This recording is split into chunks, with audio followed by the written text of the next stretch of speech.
आप सभी को सादर जय जिनेंद्र। आज हम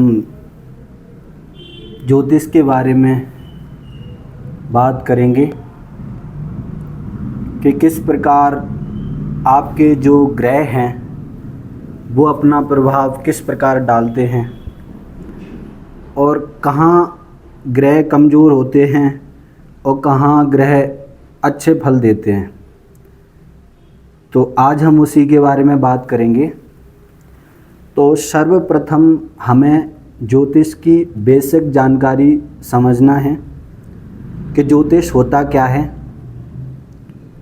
और ज्योतिष से हमें क्या फल प्राप्त होता है और ज्योतिष से हम क्या क्या समस्याओं का हल कर सकते हैं।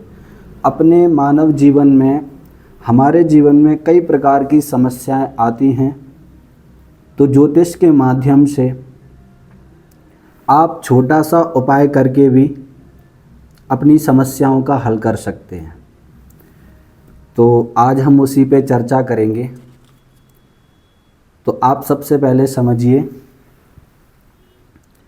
कि जो कुंडली होती है उसमें 12 खंड रहते हैं, मतलब 12 घर। 12 घरों में 12 राशियां विराजमान रहती हैं और उसमें 9 ग्रह आप उसमें अपने अपने स्थान पर बैठे रहते हैं।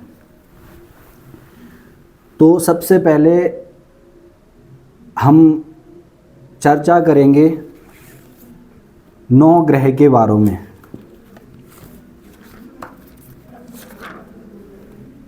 तो सबसे पहले 9 ग्रह हैं सूर्य, चंद्र, मंगल, शनि, शुक्र, बुध, गुरु और केतु, राहु। तो ये 9 ग्रह हो गए और 12 राशियां होती हैं। अब 12 राशियां मेष, वृषभ, मिथुन, कर्क, सिंह, कन्या। मेष, वृषभ, मिथुन, कर्क, सिंह, कन्या, तुला, वृश्चिक, धनु, मकर, कुंभ, मीन। अब ये आपने समझ लिया। तो इसमें हम ये जानेंगे कि कौन सी राशि उच्च की है और कौन सी राशि नीच की है, कौन सा ग्रह उच्च का है और कौन सा ग्रह नीच का है,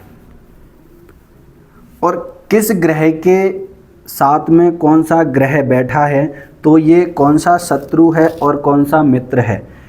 इस जानकारी से आप अपने जीवन को और महान बना सकते हैं और छोटी छोटी समस्याओं को हल कर सकते हैं।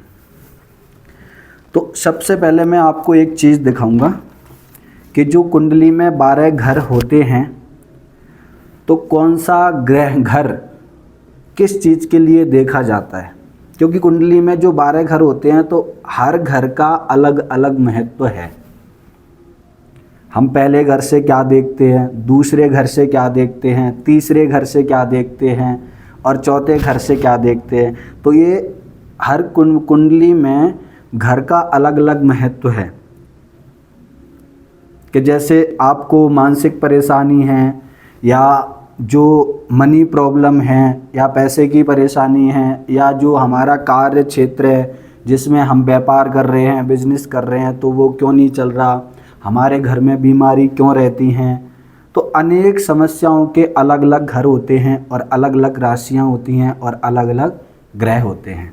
तो उन चीज़ों को समझने के लिए आज से हम ये क्लास मतलब शुरू कर रहे हैं। तो आप लोग हमारे साथ जुड़ें और ज्योतिष सीखने का लाभ प्राप्त करें। आपको भी इस चीज़ से कई समस्याओं का हल मिलेगा। तो आपने ये चीज़ देखिए, ये घर, ये कुंडली बना रखी है तो इसमें ये घर है। तो आप जब भी देखेंगे कुंडली को तो प्रथम घर ना यहाँ से शुरू होगा।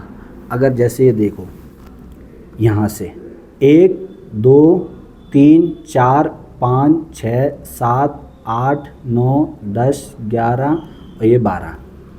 तो अगर जैसे इसमें 7 नंबर डला है तो ये 7वें नंबर का घर नहीं है, यहाँ से पहला ही नंबर गिना जाएगा। किसी की भी कुंडली हो तो यहाँ से पहला नंबर गिना जाएगा, ये पहले नंबर का घर कहलाता है। दूसरे नंबर का ये, तीसरे नंबर का ये, चौथे नंबर का ये, 5वें नंबर का ये, 6वें नंबर का ये, 7वें नंबर का ये, 8वें नंबर का ये, 9वें नंबर का ये, 10वें नंबर का ये, 11वें नंबर का ये और 12वें नंबर का ये। और अगर इसमें अंक डले हैं 7, ये अगर यहाँ पे 7 डला है तो इसका मतलब ये हुआ कि आपकी लगन कुंडली में 7वीं राशि बैठ रखी है। जो अंक डले हैं 7, किसी में 8, किसी में 2, जैसे 7वें नंबर के घर में दूसरा अंक डला है तो आप ये समझ लिए आपके 7वें घर में दूसरी राशि बैठ रखी है। तो आप जैसे आप उस चीज़ के लिए समझ लीजिए कि आप वृषभ राशि, मतलब दूसरी राशि वृषभ है तो आपके दूसरे घर में वृषभ राशि बैठ रखी है। अब उसके साथ कौन सा ग्रह है तो वो आप समझ लीजिए। जैसे आप वृषभ राशि के साथ आपका मंगल बैठ रखा है। अब मंगल को भी देखिए कि मंगल उच्च का है या नीच का है। तो ये सारी चीज़ें हम आगे समझेंगे और इससे हमें काफ़ी समस्याओं का हल मिलेगा। तो आज के लिए हम बेसिक जानकारी आपके लिए ये है कि कुंडली में 12 घर होते हैं, 12 राशियां होती हैं और 9 ग्रह होते हैं।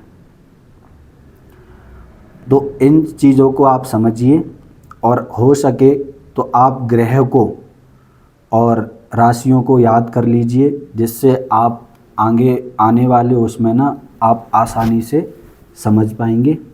तो आज के लिए इतना ही। सभी को सादर जय जिनेंद्र, धन्यवाद।